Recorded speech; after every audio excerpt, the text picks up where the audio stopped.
What's going on, y'all? Welcome back to the channel, and today we are here with another brand new video, and I believe this is my first sit down and talk video with y'all on the channel so far, so I'm super hyped for it.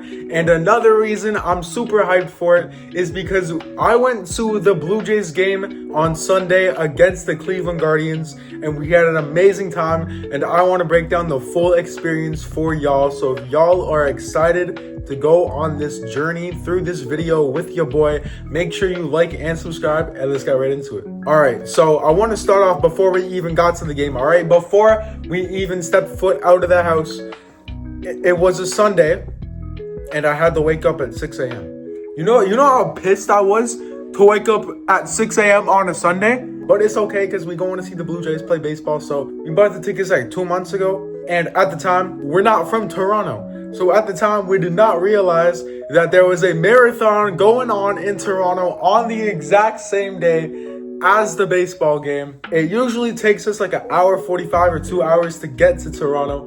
It took us 3 hours. It took us 3 hours. 45 minutes alone in Toronto to get to where we needed to park. And then the parking was so far away from Rogers Center, and then walk like 30 minutes just to get inside the arena, bro. Not off to the best start, but again, we're going to see the best team in the MLB play some baseball, so we're not really complaining. One reason I was really excited for this baseball game is because your boy Bowden Francis was on the mound, and last year when I went to go see them play the Angels. I usually go to one game a year, and the pitcher before the day I went was none other than Bowden Francis, who took a no-hitter into the ninth against the Angels, and then there was a home run. But still, wanted to see a masterclass performance. I created the sick montage for y'all of the players warming up and stuff before the game started in Rogers Center, so I'm gonna play that for y'all right now.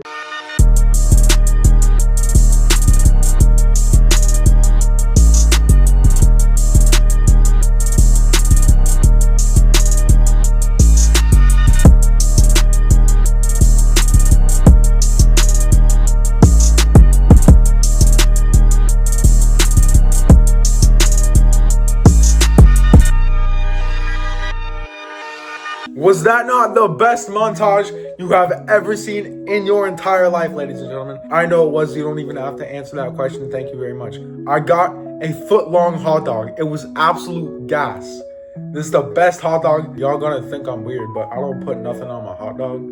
And also, before the game, I was really excited because it wasn't going to be sunny in Toronto. Usually when we go, it's in like August or September, so it's really sunny and really hot out, so they had the roof open. This year, we decided to go in May, so they had the roof closed because it was not sunny. So you'll love to see it, because I've never been to a game with the roof closed, and I was really hyped for that. Before the game, me and my cousin decided to stand on the wall of the outfield, see if they were going to come out and do batting practice. The thing is, I don't know where the hell they were, but maybe we missed batting practice, but they never came out to do batting practice when we were there. We were kind of sad because we kind of wanted to catch a ball, but it didn't happen. So, Anyway, we also got to see the pitchers warm up. Not Bowden Francis himself, he's in the bullpen, but we did see pitchers like Yariel Rodriguez, and I believe I saw Brendan Little thrown a little bit too. Shout out Brendan Little, by the way. He was the person who caught the ceremonial first pitch, and he also replaced Alejandro Kirk in the starting lineup with the little kid, because it's a Junior J Sunday. I always go on Junior J Sundays, so there's never a promotion when I go. Before the game started as well, they had an epic light show. That's so fire. I just want to point that out. The production team up in Rogers Center is absolute fire. And then it was time for the baseball game, so we're gonna go over the baseball game. I'm gonna try and find some at-bats that I filmed.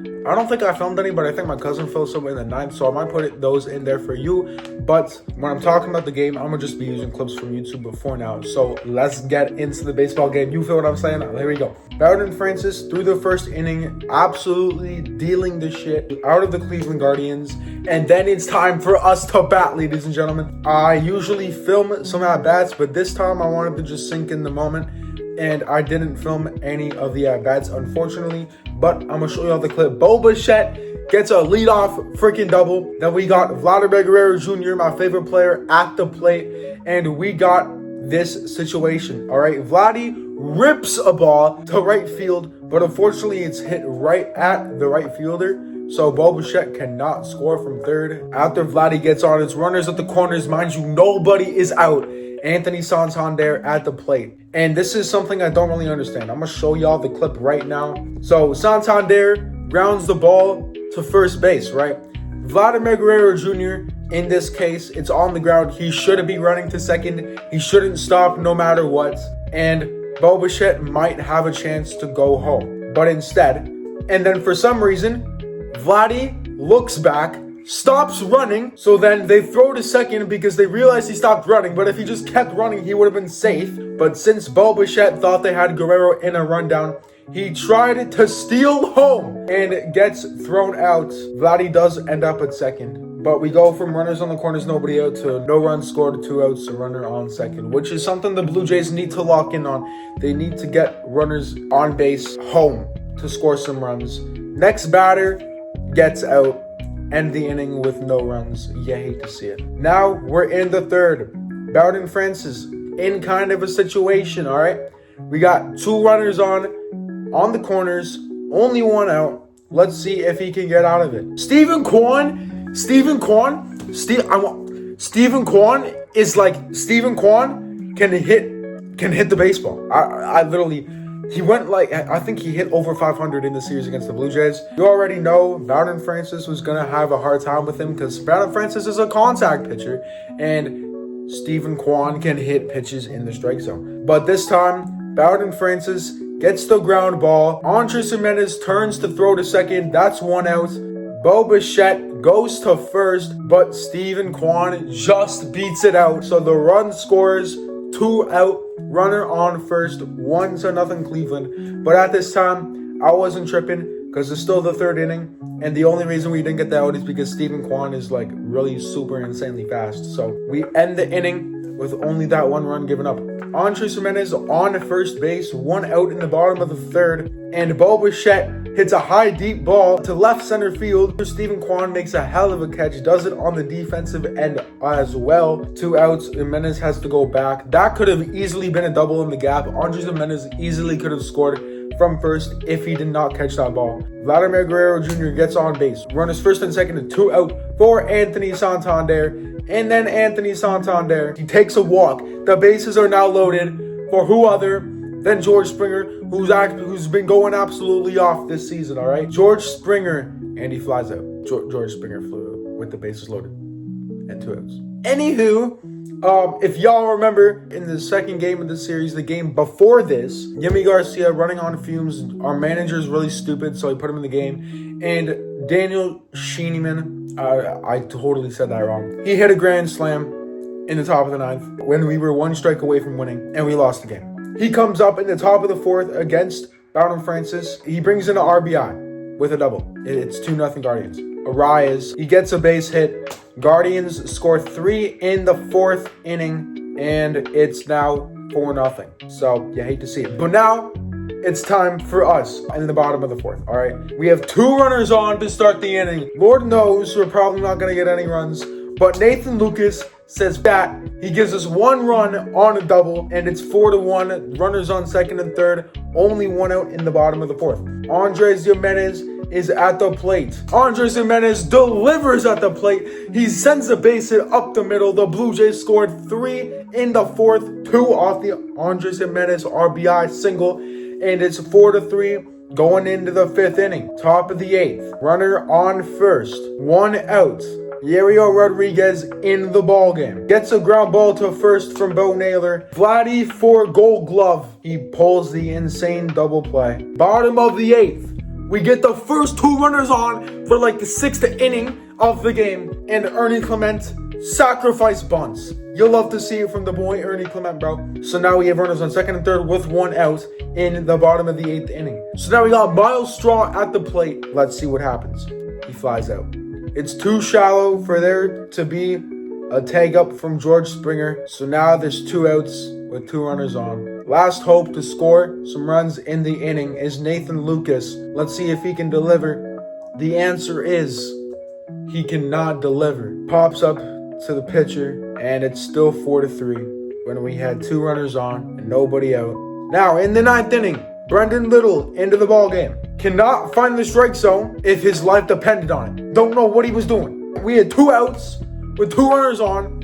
He walks this guy, and then Carlos Santana is up. Don't want to walk him at all, because that just brings in another run. Lord knows we're not going to score more than 1 run in the 9th. So you want to give him some corner strikes. Brendan Little does the opposite of that, and does exactly what I said not to do. And he walks him on 4 pitches. He walked in a run on 4 pitches. It's 5-3 Guardians, but that's okay, because we get the ground ball to end the inning, and we move to the bottom of the 9th. First batter, Andres Gimenez. Tapper back to the mound. And Emmanuel Clase fumbles the baseball. And Andres Gimenez gets the first, but then he throws it away. The crowd goes wild. And Andres Gimenez moves to second base. Emmanuel Clase versus Bo Bichette. 1-1 count.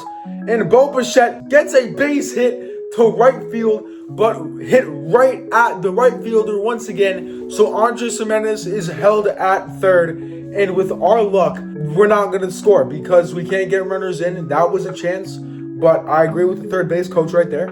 Andres Gimenez also had to make sure it got through so he didn't leave right when it got hit. But now we have runners on the corners.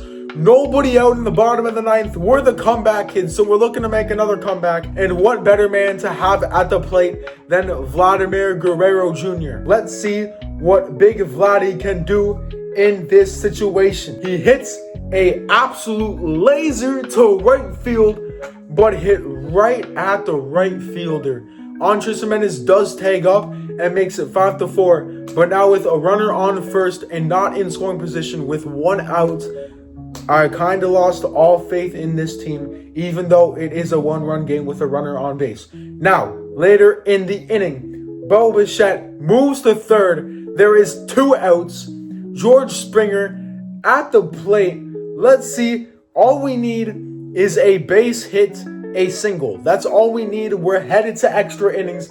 Let's see what he can do against Emmanuel Clase on a 2-2 count. He checks his swing on what would have been ball 3, and he goes around, strikes out to end the game, and the Guardians win 5-4. Going into this game, the Blue Jays were undefeated when your boy was in attendance.